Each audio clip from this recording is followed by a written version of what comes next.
This is Barry Zalma speaking for Claim School Incorporated's blog, Zalma on Insurance. Today, we're going to prove that lying sometimes pays, but that does not deprive an insurer from its right to refuse to pay the insured who lies. There is, therefore, more than one way to skin a fraudster, even though a delayed rescission will fail. There's always exclusions in the policy. Evanston Insurance Company appealed from a bench trial on an insurance coverage dispute. After determining that Evanston failed to timely rescind the policy after learning that the insured lied on the application to avoid discovery of his embezzlement scheme, and that a policy exclusion did not apply, the district court required Evanston to continue defending Desert State Life Management against a class action arising from its former CEO's embezzlement scheme. In Evanston versus Desert State Life Management and Christopher Moya, the United States Court of Appeal for the 10th Circuit on December 30, 2022, concluded what it believed to be a Solomon-like decision that did justice to Evanston and to Desert State. Four things underlie the appeal: Paul Donisthorpe's application for the Evanston insurance policy, his embezzlement scheme, the former client's class action, and Evanston's response to Donisthorpe's misconduct.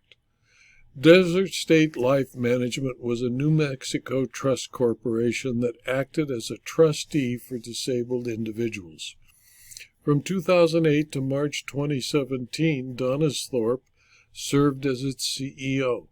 In October of 2016, Donisthorpe applied for an Evanston professional liability insurance policy on Desert State's behalf. Donisthorpe's response to the following application question was a lie. Quote, "Is the applicant Desert State or any principal, partner, owner, officer, director, employee, manager, or managing member of the applicant, or any persons or organizations proposed for this insurance, aware of any fact, circumstance, situation, incident, or allegations of negligence or wrongdoing, which might afford grounds for any such claim, such as would fall under the proposed insurance?" Close quote. Of course, Donisthorpe didn't tell them that he was embezzling money. Donisthorpe, by the application, also warranted that he understood and accepted the notice, and that the information contained in the application was true, and that it shall be the basis of the policy and deemed incorporated therein.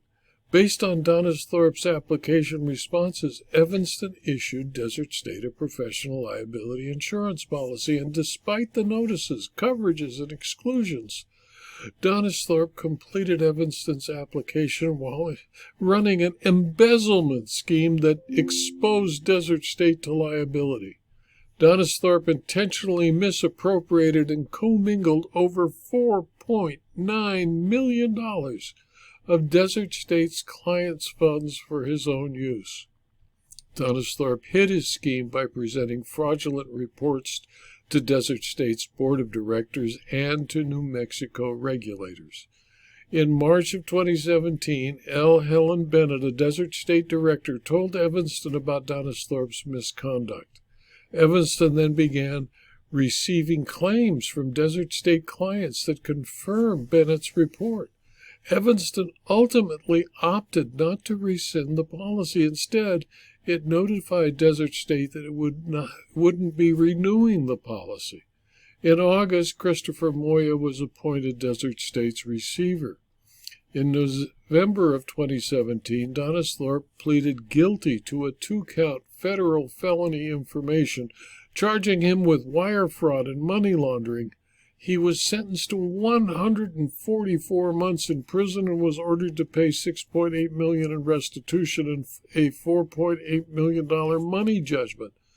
Donisthorpe's criminal case triggered demands for restitution among former Desert State clients. By mid-December of 2017, Evanston learned that Donisthorpe had pleaded guilty. Based on statements during his plea hearing, Evanston determined that Donisthorpe had made material misrepresentations when applying for insurance. Evanston had no evidence that any insured besides Donisthorpe had participated in the scheme, so Evanston assumed correctly that no insured other than Donisthorpe had made material misrepresentations on the insurance application. 6 months after learning Donisthorpe's guilty plea, Evanston sent Moya a letter offering to rescind the policy. The company cited Donisthorpe's misrepresentation on Desert State's application. Evanston also refunded Desert State for the premiums paid under the policy, but Desert State did not accept the offer to rescind. Evanston argued that the district court erred by denying rescission and by concluding that the policy required Evanston to defend Moya and Bennett against the class action claims. Rescission, remember, is an equitable remedy that results in the cancellation of a contract from its inception. It is available where there has been a misrepresentation of a material fact. The misrepresentation was made to be relied on and has in fact been relied on, but a party to seeking to rescind must promptly exercise it or the same will be waived, citing to a case called Putney v. Schmidt, a 1911 decision of the New Mexico Supreme Court. The district court's factual findings belied any suggestion that Evanston acted promptly in seeking to rescind the policy. Evanston knew about the guilty plea by mid-December. Evanston was on notice of its right to rescind as early as March of 2017 when Bennett first relayed Donisthorpe's misconduct to the insurer. Circumstances outside a party's control can excuse a delayed rescission. Here, by contrast, Evanston faced few, if any, obstacles in rescinding, especially once it learned in December of 2017 that Donisthorpe had pleaded guilty.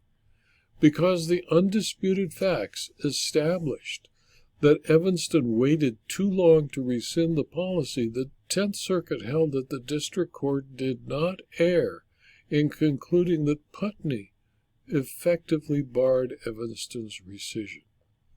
However, the policy contained an exclusion P. Rescission was not the only remedy available to Evanston. In New Mexico, unambiguous contract provisions are applied, not interpreted.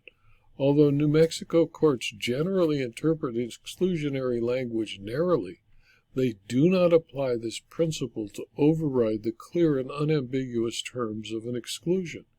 Because the unambiguous, plain language controls, the 10th Circuit applied exclusion P as written.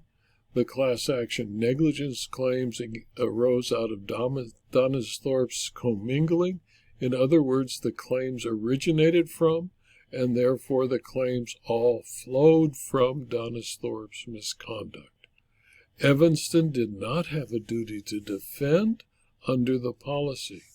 On rescission, the 10th Circuit affirmed the district court, but it reversed the district court's ruling on exclusion P and remanded the case with instructions to enter judgment for Evanston and against the plaintiffs.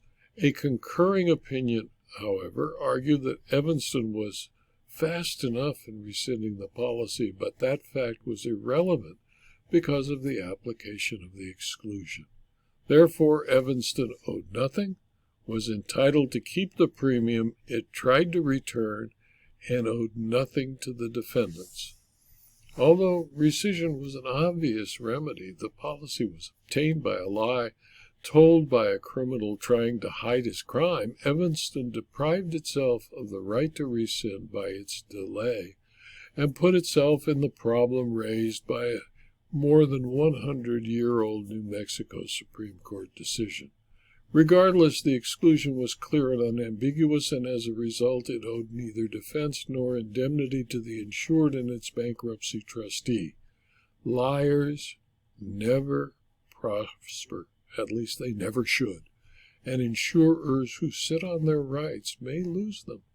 In this case, if the policy was rescinded, Evanston needed to return the premium, but since the claim was excluded, it was entitled to retain the premium and seek refund of defense costs expended, although that will probably be difficult since the insured had no assets and was bankrupt.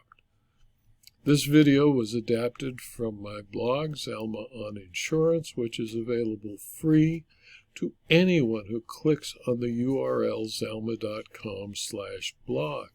You can subscribe to the blog post and will be told about every blog posting, usually 5 a week, and sometimes more. You can also subscribe to these videos on rumble.com and youtube.com. And I'd appreciate it if you like the videos to click on the Rumble button at Rumble and the like button at YouTube. If you found these videos and this blog posting to be of interest or useful to you, please tell your friends and colleagues so that they can also subscribe. Thank you for your attention.